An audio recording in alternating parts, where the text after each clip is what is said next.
Assalamualaikum warahmatullahi wabarakatuh.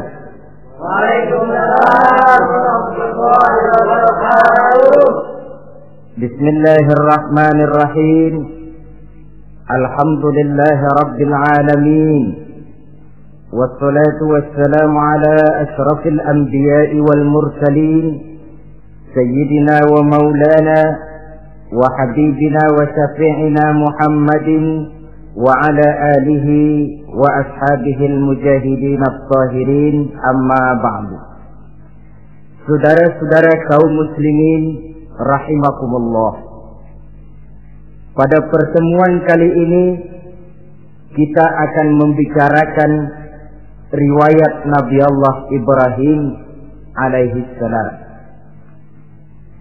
Beliau termasuk salah satu dari 5 orang rasul yang merupakan kelompok yang dikenal dengan ulul azmi, yaitu para rasul yang dinilai mempunyai kelebihan di dalam keutamaan, ketabahan, keuletan, dan sikap istiqomah di dalam berjuang. Jumlahnya ada 5, yaitu Nabi Nuh, Nabi Ibrahim, Nabi Musa, Nabi Isa, dan Nabi Muhammad alaihi wassalatu wassalam. Sebagaimana yang kita maklum bahwa Nabi Allah Ibrahim alaihi salam lahir pada masa pemerintahan Raja Namrud laknatullah alaih.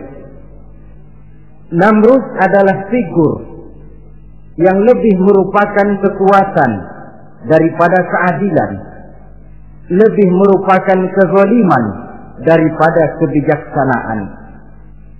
Ia seorang raja yang memerintah secara sewenang-wenang, lalu dengan segala macam cara berusaha mempertahankan kekuasaannya.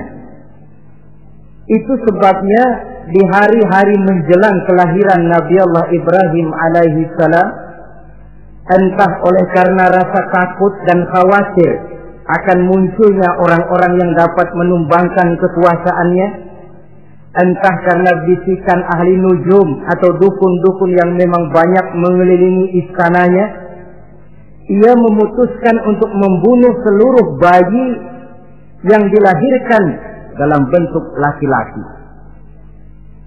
Ini dilatar belakangi oleh kekhawatiran akan muncul seseorang yang dapat menghancurkan kekuasaannya, sebagaimana Fir'aun laknatullah alaih.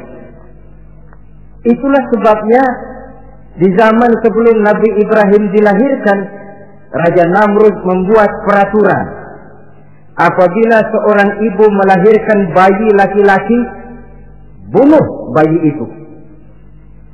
Seluruh perempuan hamil berada di bawah pengawasan aparatur negara, dan laki-laki dianjurkan untuk jangan dekat-dekat dengan istrinya guna menghindari terjadinya proses kehamilan ini. Entah berapa ratus bahkan berapa ribu bayi laki-laki yang jadi korban tanpa dosa dari sebab kelaliman pemerintahan Raja Namrud laknatullah alaih ini. Kita teringat kepada satu hadis di mana Rasulullah sallallahu alaihi wasallam pernah bersabda, Ya'ti 'alan nasi zamanun ru'asa'uhum kal asad wa wuzara'uhum kal zi'ab wa qudatuhum kal kilab wa katsirun nasi yawma idzin kal aghnam. Pada satu saat, kata Nabi, akan datang di tengah masyarakat manusia di mana pada masa itu muncul pemimpin-pemimpin yang bertingkah laku seperti singa. Ru'asa'uhum kal asad. Pemimpin-pemimpin mereka bertingkah laku seperti singa. Saudara kenal singa? Saudara boleh periksa. Di mana ada hutan, singa selalu menjadi raja. Padahal hutan belum pernah bikin pemilihan umum. Tapi yang namanya singa tidak pernah peduli. Ada pemilihan atau tidak, raja hutan tetap singa. Kenapa? Karena singa menjadi raja di hutan bukan berdasarkan kebenaran, tapi karena kekuatan. Karena kuat, maka dia naik jadi raja. Soal benar atau tidak, soal lain. Maka sebagai akibatnya, setelah si singa ini naik menjadi raja hutan, dia bukan melindungi rakyatnya, malah makanin rakyatnya. Coba saudara lihat di hutan. Kambing rakyat hutan dimakan oleh singa. Ayam rakyat hutan dimakan oleh singa. Sapi rakyat hutan dimakan oleh singa. Inilah akibatnya karena singa naik berdasarkan kekuatan. Setelah naik bukan melindungi rakyatnya, malah makanin rakyatnya. Mental semacam inilah yang dimiliki oleh Raja Namrud laknatullah alaih. Cuma karena rasa ketakutan akan datang orang yang akan menumbangkan kekuasaannya, maka seluruh bayi laki-laki harus dibunuh tanpa dosa apapun. Itulah kata Nabi, akan datang di tengah masyarakat manusia muncul pemimpin-pemimpin yang mentalnya seperti singa. Lah kalau yang jadi pemimpin sudah seperti singa, wa wuzara'uhum kazi'at. Yang jadi wazir, yang jadi menteri kata Nabi, lagunya seperti serigala. Nyetel ini, tapi seperti serigala. Apa serigala itu? Saudara tahu dalam dongeng anak-anak, serigala itu kan binatang yang paling licik. Untuk terang-terangan dia tidak berani karena tidak punya kekuatan seperti sang singa. Maka dia pakai ilmu kelicikannya. Serigala itu kalau ingin makan daging ayam, pakai bulu ayam. Kalau kepengen makan daging kambing, pakai bulu kambing. Pendeknya, serigala binatang yang menghalalkan segala macam cara asal tujuan tercapai. Itulah serigala. Lambang dari sifat kelicikan. Lempar batu, sembunyi tangan. Pengen makan daging ayam, pakai bulu ayam, nyaruh jadi ayam. Pengen makan daging kambing, pakai bulu kambing, nyaruh jadi kambing. Ini akibat dari yang pertama tadi. Pemimpin seperti singa, lalu menteri pun seperti serigala. Efeknya kemudian yang segera menyusul apa? Wa qudatuhum kalsilab. Kalau pemimpin sudah seperti singa, menteri sudah seperti serigala, wa qudatuhum kalsilab, akan muncullah para penegak hukum yang mentalnya seperti anjing. Inna lillahi wa inna ilaihi raji'un. Penegak hukum yang mentalnya seperti anjing itu. Anjing, saudara lihat, anjing akan setia kepada siapa saja yang memberinya daging. Kalau dia disuruh jaga rumah, dia tidak bisa membedakan mana yang maling, mana yang tamu. Biar yang datang tamu, kalau nggak bawa apa-apa, pasti digonggong. Biar yang datang maling, kalau bawa daging, anjing kalem. Pokoknya siapa yang berdaging, itulah majikan saya. Apa kata majikan saya, itulah yang saya laksanakan. Maka hilang kebenaran hukum, hancur norma-norma keadilan. Oleh karena apa? Oleh karena anjing dapat daging. Lalu dalam kondisi semacam itu, yang jadi rakyat bagaimana? Kata Nabi, wa katsirun nas yauma idzin kal aghnam. Adapun kebanyakan orang pada masa itu, lagunya sudah seperti kambing. Saudara, kambing itu binatang yang cuma menang groyokan dan tidak punya alternatif. Namanya kambing, digiring ke lapangan mbe. Betul kan? Digiring ke kuali mbe. Dikasih makan rumput mbe. Sampai pun mau dipotong masih mbe juga. Tidak punya pilihan lain si kambing ini, tidak punya alternatif lain. Kondisi semacam inilah yang terjadi di masa pemerintahan Raja Namrud laknatullah alaih. Oleh karena diiming-iming, dibisiki oleh dukun-dukunnya, oleh nujum-nujum yang mengelilingi istananya bahwa akan datang seorang anak laki yang kelak akan menumbangkan kekuasaannya, dia mengeluarkan peraturan.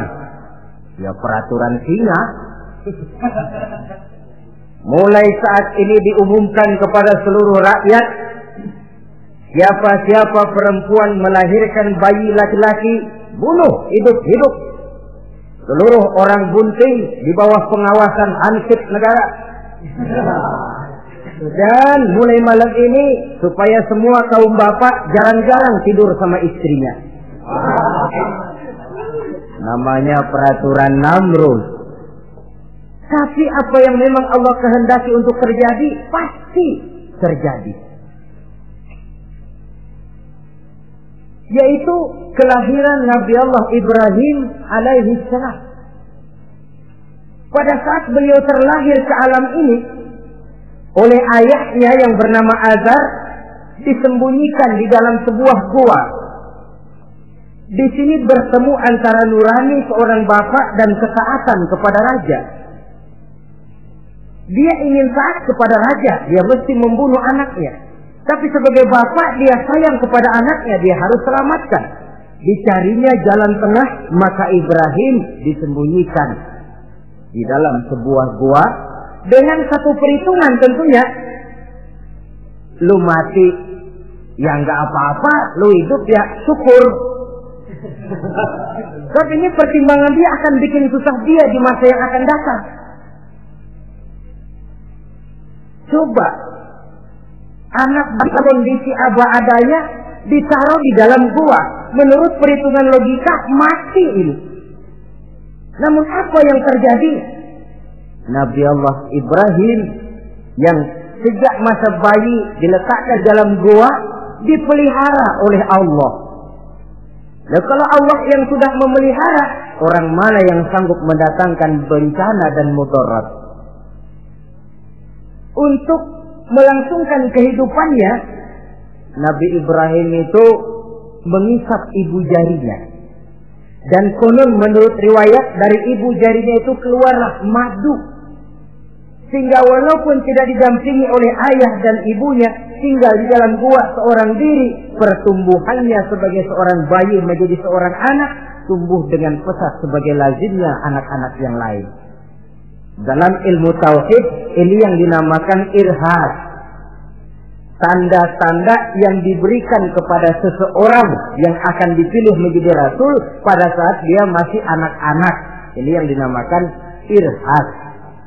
Adapun kalau dia sudah diangkat menjadi rasul, maka tanda-tanda itu dinamakan mukjizat. Kalau jatuh kepada wali, maka tanda itu dinamakan karomah, atau yang dalam bahasa kita disebut dengan keramat. Jadi kan kita ini dalam kehidupan anak-anak kita kadang-kadang bisa melihat bakat yang dimilikinya pada saat dia masih kecil. Tanda-tanda itu ada. Nah, dalam kehidupan para rasul, masa kecil mereka yang melakukan itu dinamakanlah irham. Begitulah Nabi Ibrahim tumbuh dari bayi menjadi anak-anak di dalam gua. Dan ayah ibunya kadangkala menengok dia. Pada saat dia sudah mulai pandai berbicara, dia sudah mulai berpikir. Dan pola berpikir yang pertama, satu hari dia tanya bapaknya, "Papi," kalau bahasa sekarang, "ini yang bikin alam ini sebenarnya siapa? Yang bikin saya siapa? Yang menyebabkan saya ada siapa?" "Ya kami, ibu bapakmu," kata ayahnya. "Oh begitu." "Lalu yang bikin ibu bapak siapa?" "Ya nenekmu. Gara-gara dia saya ada, gara-gara saya kamu ada." "Lalu yang bikin kakek dan nenek siapa?" "Ya buyutmu." "Lalu yang bikin buyut siapa?" "Ya bapaknya buyut." "Yang bikin bapaknya buyut?" "Ya kakeknya buyut." Kalau gitu nggak pernah selesai dong. Tentu akan ada pencipta pertama. Siapa pencipta pertama itu? Bapaknya buntu. "Lu jangan usil dah." Teman-teman lu juga nggak pernah nanyain urusan kayak begini. Saya nggak puas, Pak. Begini sekarang, saya mau tanya. Ini kaum kita nyembah apa? Nyembah berhala. Nah, yang bikin berhala itu siapa? Saya, bapakmu, Hazar. Kaum kita menyembah berhala. Bapak. Kenapa nggak nyembah bapak aja kok tanggung-tanggung? Jawaban ayahnya tidak membuat ia jadi puas. Terus merenung siapa gerangan pencipta pertama, siapa gerangan yang patut disembah dengan sebenarnya, siapa gerangan pencipta alam semesta ini. Bila malam datang, dia melihat bintang gemintang bertabur menghias cakrawala. Dia berkata, ini yang patut dianggap Tuhan, tinggi, terang, benderang. Tapi manakala besok pagi bintang tenggelam, dia pun bilang, la uhibbul afilin. Saya tidak suka kepada yang tenggelam. Masa Tuhan tenggelam? Ketika malam datang, bulan pun terbit. Nah, ini barangkali yang Tuhan. Ini lebih besar dari yang semalam. Tapi bila bulan pun terbenam, lagi-lagi dia bilang Tuhan tidak mungkin terbenam. Lalu bila matahari terbit, nah ini enggak salah lagi. Ini lebih gede dari yang dua-dua kemarin. Ini pasti Tuhan. Dan manakala matahari terbenam, dia pun berkata, Tuhan tidak akan pernah terbenam. Perjalanannya mencari Tuhan ini bisa saudara baca dalam surah Al-An'am ayat 76 sampai dengan ayat 79. Sampai Allah memberikan petunjuk kepadanya, mengangkatnya menjadi seorang rasul dan menyampaikan misi dakwahnya. Saudara-saudara kaum muslimin rahimakumullah. Dakwah yang pertama dilaksanakan tentu kepada bapaknya, kemudian kepada kaumnya. Secara psikologis ini kan makan nasi. Coba, kalau kita harus nasihatin orang lain yang tidak ada hubungannya dengan keluarga, barangkali biasa saja. Tapi nasihatin bapak sendiri, ini kan makan nasi. Mau didiamkan saja, batil dan sesat. Mau diceramahin bapak sendiri. Tapi bapak tinggal bapak, kewajiban melaksanakan dakwah jalan terus. Ini berarti bahwa tugas amar ma'ruf dan nahi munkar memang tidak mengenal posisi. Begitulah saudara-saudara, sampai kepada satu hari Nabi Ibrahim melaksanakan dialog dengan kaumnya. Saudara-saudara, hadhihi tamathil allati antum laha akifun. Surah Al-Anbiya ayat 51. Saudara-saudara, berhala-berhala ini yang bapak saya yang buat, inikah yang selama ini tuan-tuan sembah? Kaumnya menjawab, qalu wajadna aba'ana laha abidin. Iya, sebab nenek moyang kami, nenek moyang kita juga dulu nyembah itu. Bagaimana nenek moyang kita, begitulah kita. Jawab Nabi Ibrahim, laqad kuntum wa aba'ukum fi dhalalin mubin. Sebenarnya kamu dan nenek moyangmu sama, borongan satu gerbong sesat. Kok kamu ngikutin nenek moyang kamu? Mereka enggak berpikir, kamu enggak ikut berpikir.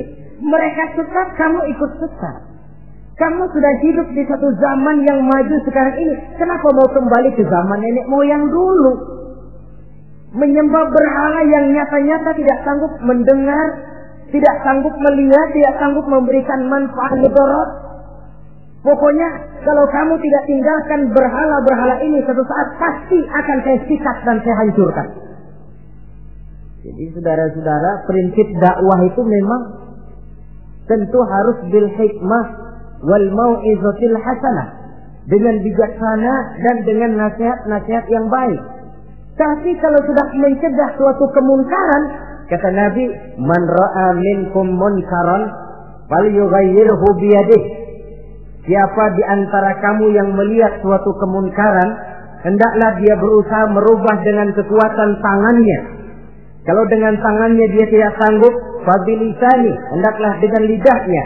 Kalau itu pun dia tidak mampu, fabiqalbi, hendaklah dalam hatinya. Dan mencegah suatu kemungkaran dengan hati, itulah nilai iman yang terendah adanya.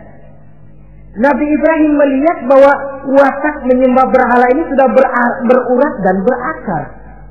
Kenapa? Mereka mengembalikan itu kepada kebiasaan dan tradisi nenek moyang. Sama juga di zaman kita sekarang ini. Sudah kita menegakkan tauhid, membina sebersih-bersih iman, menegakkan semulus-mulus tauhid. Ada juga kelompok orang yang mau mengembalikan kita ke zaman nenek moyang, ke zaman animis, menghidupi tradisi nenek moyang dalam hal ibadah, dalam hal ubudiyah. Tentu merupakan langkah kemunduran adanya. Dan ini bukan barang baru.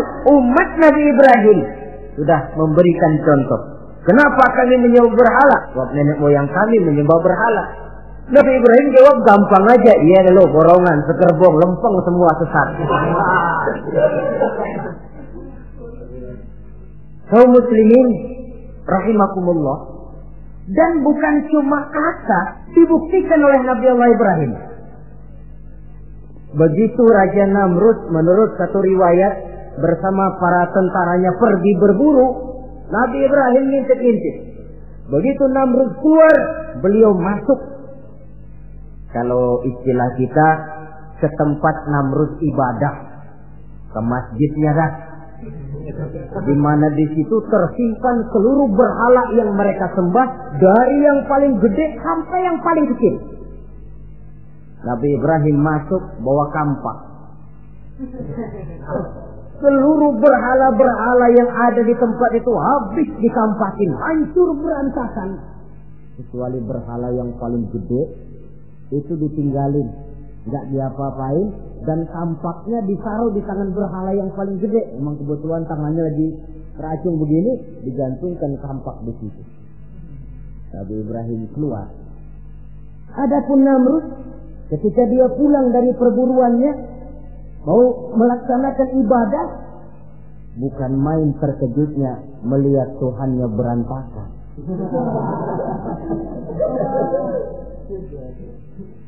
Waduh, ini celaka kerjaan siapa ini? Dikumpulkan para intel negara, staf-staf khusus. Ini ada supersip masuk kemarin, mengganggu stabilitas peribadatan kita. Ini mesti dicari siapa biang keroknya ini. Cari sampai ketemu siapa yang menghancurkan Tuhan-Tuhan kita ini. Intel pun disebar.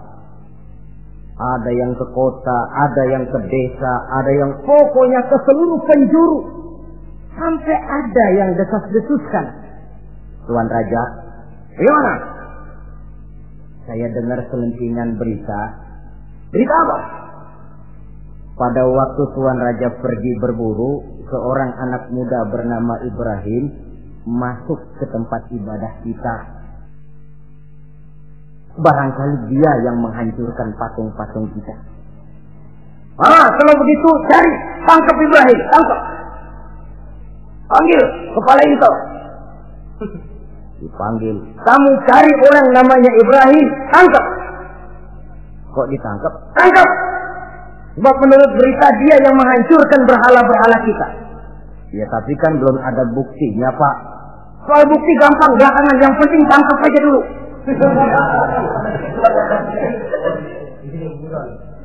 Ini supersip ini. Saudara-saudara, dicarilah Nabi Allah Ibrahim, ketemu, dihadapkan kepada Raja Namrud, disidang di pengadilan terbuka, disaksikan orang banyak, dibuka oleh Raja Namrud. Sidang luar biasa dalam rangka memeriksa dan mengadili tertuduh Ibrahim. Dengan ini kami nyatakan dibuka untuk umum. Terdakwa supaya dibawa ke dalam ruangan sidang. Dihadapkan Nabi Ibrahim. Nama Ibrahim. Orang tua. Tuduhan menghancurkan berhala. Hadza bi alihatina ya Ibrahim. Hai Ibrahim, benarkah kamu yang menghancurkan Tuhan-Tuhan kami? Ah, siapa bilang? Ada berita yang sampai kepada kami. Ketika kami keluar, kau masuk ke tempat kami ibadah. Ngaku aja dan ngaku. Daripada urusan jadi panjang, mendingan ngaku aja dah. Kata Nabi Ibrahim, enggak. Bal fa'aluhu kabiruhum hadha. Yang menghancurkan berhala-berhala Tuhan, berhala yang paling besar ini. Yang paling besar ini. Besarnya nunjuk ke patung, ininya nunjuk ke dirinya. Kabiruhum kepada berhala, hadha kepada dirinya sendiri. Oh, enggak, kata Nabi Ibrahim. Setahu saya enggak semua berhala hancur. Saya dengar yang paling gede enggak apa-apa. Ya. Dan ada kampak di tangannya. Kali yang gede tuh iseng. Jadi yang kecil-kecil ini dikampakin semua sama yang gede. Oh, buktinya kampak masih ada di tangannya kok. Tanya aja dia. Kata Namrud, Ibrahim, kamu sudah gila apa? Kenapa? Masa kayak disuruh nyembah berhala, disuruh nanya berhala? Jadi nggak bisa jawab dia? Nggak bisa jawab. Nah kalau nggak bisa jawab, kenapa disembah? Yang gila saya apa sampean?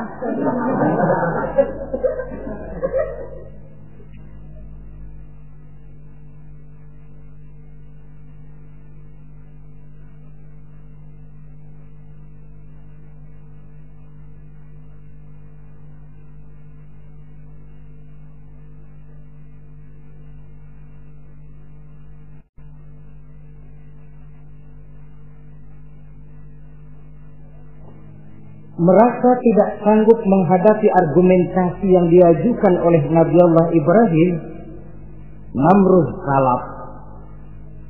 Dalam kesalapannya itulah ia menjatuhkan vonis bahwa Nabi Allah Ibrahim dihukum bakar hidup-hidup. Pada hari yang ditentukan, dikumpulkanlah kayu bakar sebanyak-banyaknya, sehingga merupakan timbunan besar yang menyerupai sebuah bukit kecil. Apabila segalanya telah siap, kayu bakar itu pun disulut orang, dan api mulai menjilat ke sana kemari, makin lama makin besar, makin lama makin besar, sehingga tentara Namrud bingung. Ini Ibrahim bagaimana ngebakarnya? Kalau kita anterin ke api, kitanya ikut angus, dilemparin nggak mungkin sampai. Lalu mereka menemukan akal, dibuat semacam lentingan busur panah. Kalau istilah kita di kampung kayak selepetan begitu. Sehingga Nabi Ibrahim dilemparkan dan tepat jatuh di tengah kobaran api yang menggunung. Namrud tentu saja memandang dengan perasaan puas. Segenap konco-konco dan antek-anteknya melihat dengan hati yang lega. Dan semuanya merasa hancur sudah biang kerok yang selama ini menjadi racun dan duri dalam kehidupan kita. Tapi rupanya yang mereka mau lain dengan yang Allah mau. Ketika Nabi Allah Ibrahim hampir masuk ke tengah kobaran api yang menggunung itu, datanglah perintah Allah kepada api. Ya naru kuni bardan wa salaman ala Ibrahim. Hai api, dinginlah kamu, selamatkan Nabi Ibrahim. Api ini tunduk kepada perintah Allah. Ia pun dingin, sehingga Nabi Ibrahim di tengah kobaran api yang menggunung, seujung rambut pun tidak terbakar, malah kedinginan di tengah kobaran api. Lalu api ini dari besar makin lama makin kecil, makin lama makin kecil, akhirnya padam. Yang ada tinggal tumpukan arang dan debu. Kata Namrud, mampus loh Ibrahim, rasain. Barangkali istilah kita nih, makan pencarian lo. Pakai betingkah mencaci maki Tuhan kami, menghancurkan berhala-berhala. Sekarang rasakan hasil usahamu. Sorak-sorai pun kedengaran. Begitu lagi sorak-sorak dari tumpukan abu dan arang itu gerak-gerak. Kerusak. Kok ini ada arang bergerak-gerak? Rupanya dilihat-lihat, makin lama makin nyata, Nabi Ibrahim keluar dari tumpukan arang dalam keadaan utuh, tidak kurang satu apapun. Sebenarnya andai kata Namrud mau menggunakan akalnya, saat itu dia tentu menemukan satu hal yang luar biasa, satu kebesaran yang kalau dia mau merenung akan sampai kepada kekuasaan yang serba maha. Tapi karena ketika itu hatinya sudah dipenuhi nafsu, ditutupi oleh kesombongan, dia buta terhadap kenyataan itu. Kaum muslimin rahimakumullah, akhirnya Nabi Allah Ibrahim ini diteror langsung oleh orang tuanya. Kata abahnya, "Aradibun anta an alihati ya Ibrahim? Ibrahim, kau benar-benar tidak senang kepada Tuhan-Tuhan kami, berhala-berhala ini? La in lam tantahi la arjumannaka wahjurni maliya." Kalau engkau tidak berhenti, hai Ibrahim, tidak berhenti memperkenalkan Tuhan seru sekalian alam, tidak berhenti mencela dan mencaci bahkan menghancurkan berhala-berhala kami, la arjumannaka, akan kami rajam kamu. Iya, kalau raja yang ngancam begini, orang tua beliau sendiri ngancam begini. Itulah tantangan dakwah, saudara-saudara. Kita melaksanakan dakwah ini tempo-tempo berhadapan dengan penguasa yang mentalnya macam Namrud. Tempo-tempo berhadapan dengan orang kaya yang pelitnya macam Qarun. Tempo-tempo berhadapan dengan orang tua yang mentalnya macam Azar. Orang tua yang kaku, yang tidak mau terbuka terhadap kenyataan. Istilah di kampung kita, orang tua yang laceng. Tahu laceng? Udah salah kenceng. Sulit benar menerima pembaruan yang membawa umat kepada masalah-masalah yang memang nyata lebih baiknya. Itulah tantangan di dalam melaksanakan tugas dakwah, dan ini dihadapi oleh Nabi Allah Ibrahim.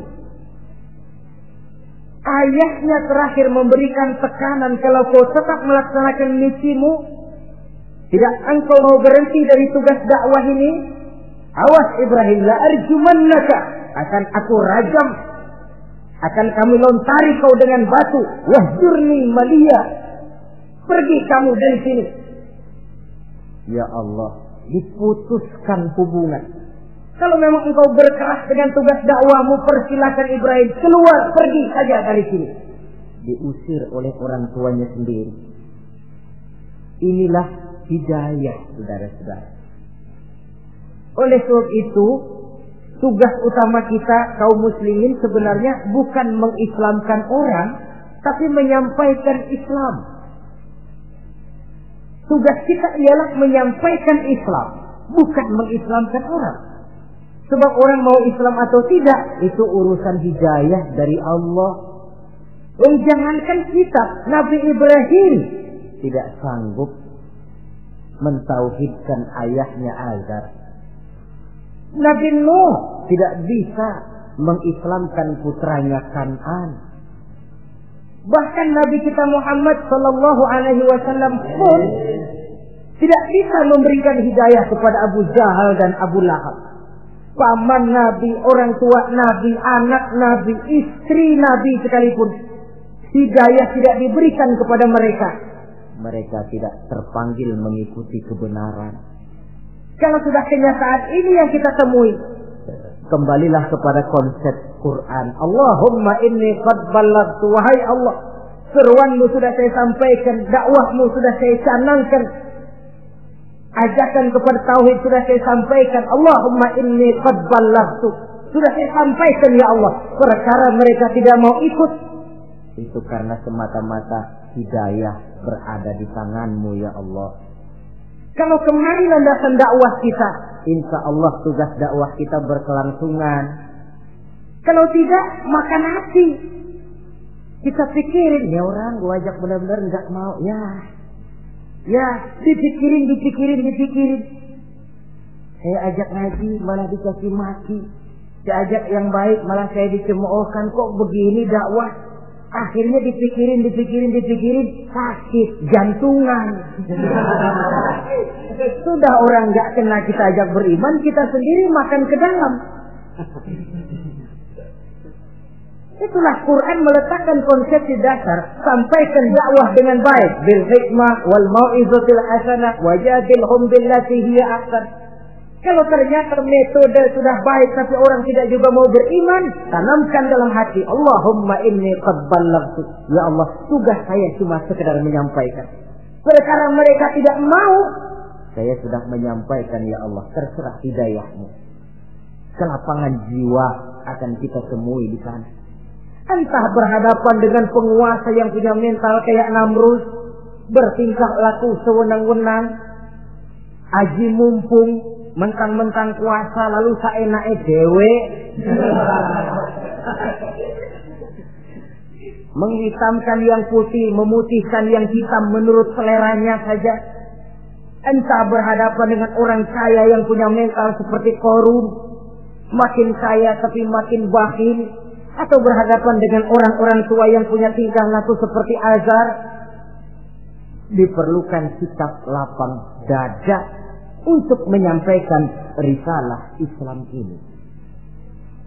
Terhadap reaksi keras dari abahnya ini apa? Kata Nabi Ibrahim, surah Maryam ayat 47 menjelaskan, Salamun alaika sa'astaghfiru laka rabbi innahu kana bi hafiyya wa a'tazilukum wa ma ta'buduna min dunillah.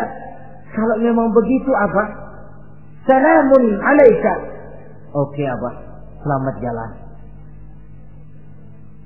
Marilah kita tempuh jalan kita masing-masing. Saya memang anak Bapak, tapi tauhid adalah prinsip. Allah Tuhan saya. Ini prinsip. Kalau Bapak tidak mau mengikuti seruan saya, padahal saya sayang kepada Bapak, saya cinta kepada Bapak, saya tidak ingin Bapak bersekutu dengan setan, saya tidak ingin Bapak menemani setan di dalam neraka, saya ingin menyelamatkan Bapak. Tapi ini rupanya vonis Bapak, hendak merajam saya, mengusir saya dari sini. Oke Bapak, salamun alaika, selamat jalan. Sa'astaghfirullah, saya akan memohon ampun kepada Allah untuk Bapak. Memohon ampun. Jadi walaupun dalam Islam kita berbeda akidah dengan orang tua, tetapi kewajiban untuk berbakti tidak menjadi putus karenanya. Dalam surah Luqman dijelaskan, apabila kedua orang tuamu memaksamu untuk menyekutukan Allah, jangan taati. Tetapi sungguh pun demikian, wa sahibhuma fid dunya ma'rufa. Tetaplah engkau pergauli keduanya di dunia ini secara baik. Toleransi yang besar ditunjukkan oleh Islam. Dan lebih besar lagi dilaksanakan oleh Nabi Allah Ibrahim. Sungguh pun Bapak sudah mengusir saya, menolak mentah-mentah ajaran tauhid, tetap juga menyembah berhala, tetap juga bersekutu dengan setan. Saya akan memohonkan ampun kepada Allah untuk Bapak. Wa a'tazilukum, saya akan menjauhkan diri dari apa yang Bapak sembah, dari apa yang kaum kita sembah selain daripada Allah. Bapak menyembah berhala, kaum kita ini menyembah berhala, wa a'tazilukum. Saya akan menyingkir dari semua itu. Selamat jalan awak. Istilah kita goodbye my dear. Ini jalan yang membedakan saya dengan abah. Jalan tauhid dan jalan syirik. Di sini kita harus berpisah. Walaupun dengan berat hati kita berpisah. Jadi keluarga dan akidah punya garis yang jelas. Umumnya, ya walaupun baik tapi memang harus ditingkatkan. Umumnya kita ini kan mayoritas merasa sebagai muslim karena keturunan. Kenapa kamu Islam? Bapak saya Islam, nenek saya Islam, saya Islam. Baiklah, itu pun baik. Pada mulanya memang harus begitu. Tapi lambat laun kita tentu harus merasakan bahwa keberadaan kita dalam Islam tidak cukup cuma karena faktor keturunan. Dengan kata lain, kita harus memperbaiki kualitas keislaman kita. Inilah proyek utama kita sekarang, mengislamkan orang Islam. Saudara-saudara kaum muslimin rahimakumullah. Maka Nabi Ibrahim pun meninggalkan orang tuanya, meninggalkan kaumnya, uzlah, hijrah ke tempat Baitul Maqdis, daerah di Palestina sekarang ini. Sejarah kehidupan Rasul umumnya memiliki kemiripan. Rata-rata ditentang oleh kaumnya sendiri dan sebagian besar lalu hijrah. Itu barangkali memang resiko dari satu perjuangan. Nah, begitu tantangan yang dihadapinya dalam melaksanakan dakwah. Lalu cobaan-cobaan yang diberikan Allah kepada Nabi Ibrahim pun luar biasa, pantas kalau beliau itu masuk ulul azmi dan mendapat titel Khalilullah. Nabi Ibrahim titelnya Khalilullah, orang yang mencintai dan dicintai Allah. Khalilullah. Ini terbukti dari cobaan-cobaan yang dihadapinya. Pertama, dari perkawinannya dengan Siti Hajar, dengan Siti Sarah maksud saya, beliau tidak dikaruniai seorang anak pun. Umur sudah lanjut.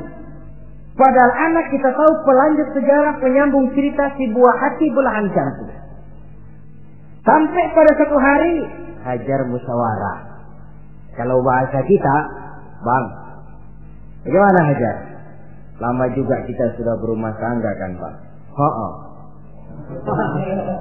Lalu, dan kita sejauh ini belum dikaruniai seorang anak tuh. Ya sabarlah, pada waktunya tentu akan ada juga. Tapi kapan lagi Bang? Usia kita sudah cukup lanjut. Maksud kamu bagaimana Hajar? Begini sajalah Bang. Bagaimana kalau abang kawin saja lagi? Ya Allah, punya istri macam begini, menyuruh lakinya kawin lagi. Tapi dasar Nabi Allah Ibrahim, nggak mau saya kan cinta sama Hajar. Iya, soal cinta saya tahu, dan saya tidak meragukan cinta abang kepada saya. Cuma masalahnya saya nggak bisa memberikan keturunan Bang. Bukan nggak bisa, belum. Sudahlah, kawin saja lagi Bang. Nggak mau nggak mau. Istrinya nyuruh kawin, lakinya ogah-ogahan. Sekarang kan enggak, istrinya larang kawin, suaminya malah ngirintil.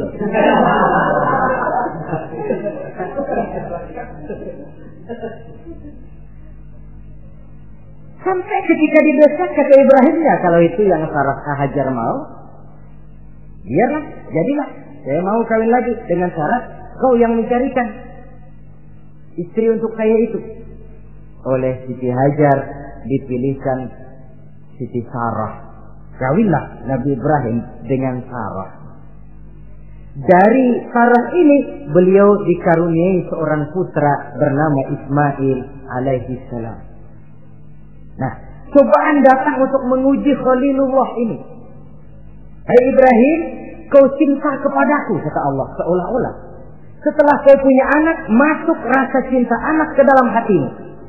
Allah mau buktikan mana cintamu yang lebih besar, kepada anakmu atau kepada aku, kata Allah. Maka turun perintah untuk menyembelih anaknya sendiri. Satu riwayat menceritakan bahwa latar belakang perintah menyembelih anak ini sebenarnya gara-gara Nabi Ibrahim juga ketelepasan ngomong. Beliau pernah menyembelih 300 ekor onta dan 1000 ekor kambing. Dagingnya dibagikan kepada fakir miskin, dilaksanakan penyembelihan itu untuk mendekatkan diri kepada Allah. Dekat. Tidak cuma manusia, malaikat kagum, dipuji Nabi Ibrahim. Bukan main Ibrahim, kaya berani. Ya, kalau miskin berani, nekat kali. Ini kaya berani. Menyembelih 300 unta, 1000 kambing, dagingnya disedekahkan kepada fakir miskin. Luar biasa Ibrahim. Ketika dipuji orang banyak, itulah beliau timbul sifat manusianya. Apa kata beliau? Saya mah jangankan kambing sama unta, anak juga kalau saya punya disuruh potong, saya potong untuk mendekatkan diri kepada Allah. Kenapa ketelepasan ngomong begitu? Sebab waktu itu belum punya anak. Ngomongnya enak. Sama juga kita, goma kalau punya motor, siapa juga ketemu di jalanan, gue boncengin. Lagi belum punya. Kalau udah punya, lain gayanya. Itu biasa, itu omongan orang belum kaya emang gitu.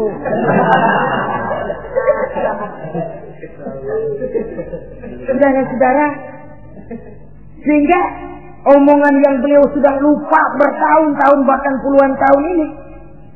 Begitulah ketika sudah punya anak Ismail, falamma balagha ma'ahu sa'ya, ketika Ismail sedang lucu-lucunya dalam tidurnya mimpi turun perintah, ya Ibrahim uffi binuzrika.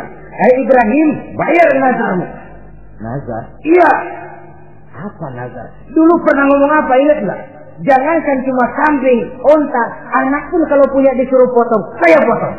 Jadi anggap nazar. Bayar nazarmu, potong anakmu.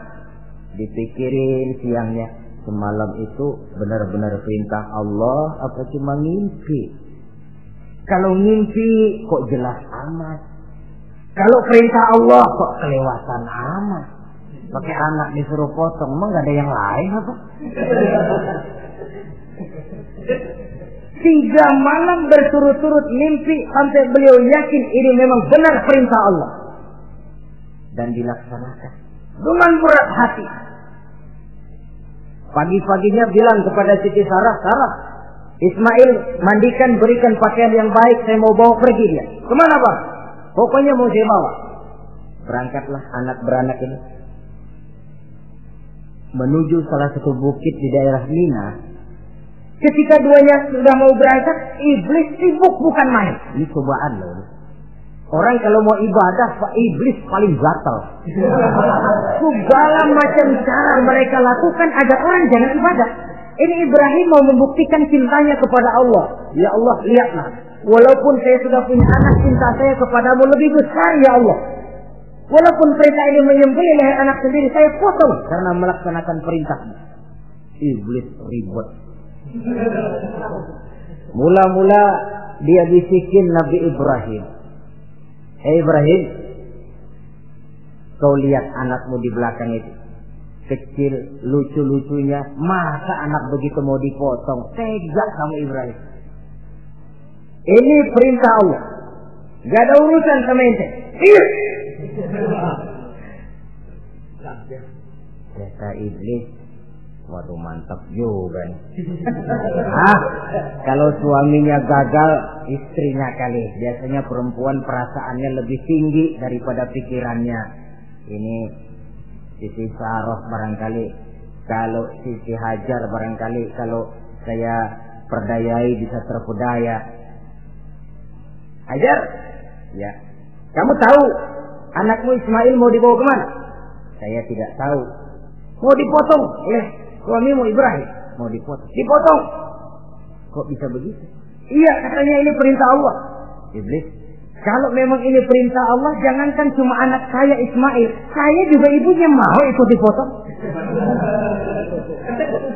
Wah, kata iblis nih gilaan lagi dari laki. Saya kira karena perempuan bisa barangkali dilemahkan semangatnya, ya saya tidak. Ismail nih masih kecil kali ini, gampang dikelecehin. Ismail, kau mau dipotong oleh ayahmu? Dipotong. Kok bisa begitu? Katanya perintah Allah. Kalau memang ini perintah Allah, saya siap. Iblis mau ngomong lagi, Nabi Ibrahim Ismail ngambil batu disambitin iblis. Izhab ya la'in, pergi, laknat terkutuk kamu. Nyambitinnya itu sampai sekarang jadi ikutan dalam salah satu pelaksanaan ibadah haji yang disebut zumrah, melontar. Itu simbol permusuhan abadi antara manusia dengan iblis.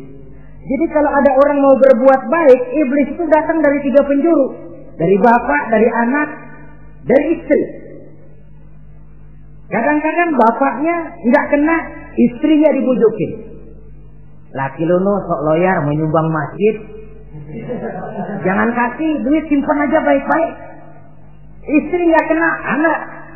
Segala macam cara iblis berusaha. Baru sampai di bukit yang dituju, Nabi Ibrahim buka kartu. Ismail, Abah diperintah Allah menyembelih lehermu. Bagaimana? Kerjakan apa jangan? Kalau memang itu perintah Allah, kerjakan apa? Insya Allah Abah akan menemukan saya termasuk orang sabar. Ini jawaban anak soleh. Coba kalau jawaban anak pintar nggak soleh, bukan begitu. Ismail, saya disuruh motong lehermu. Bagaimana? Kenapa saya Pak? Bapak aja yang tuaan potong.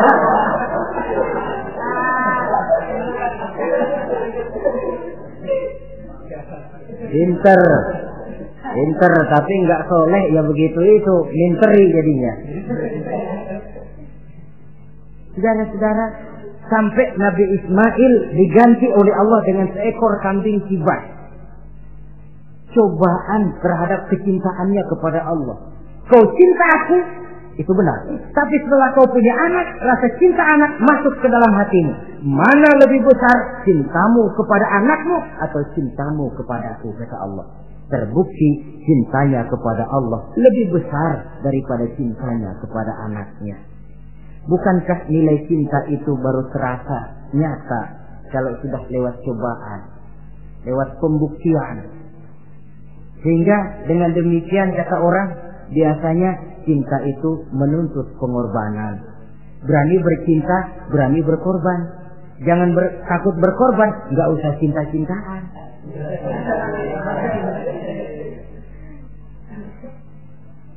Saudara-saudara, sebab kalau orang sudah berbuat untuk sesuatu yang dicintainya, sangat boleh jadi si lemah akan jadi kuat, yang jauh jadi terasa dekat, yang takut jadi berani. Kalau orang sudah melakukan sesuatu untuk yang dicintainya.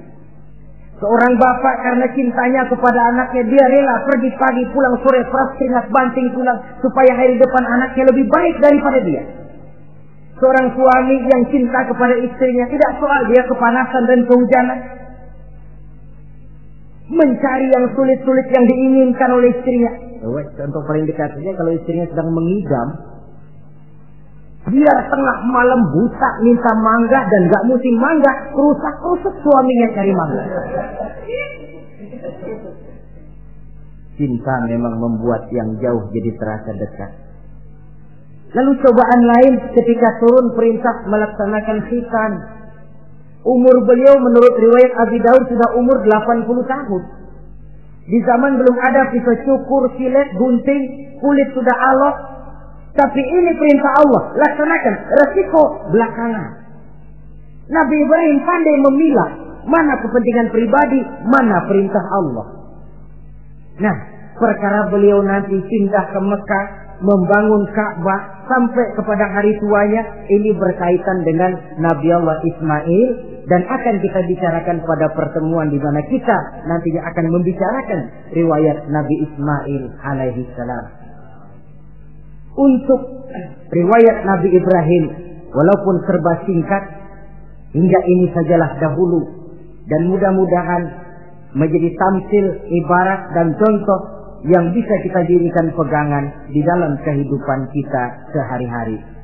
Terima kasih banyak atas segala perhatian. Mohon maaf atas segala kekurangan. Usikum wa nafsi bitaqwallah.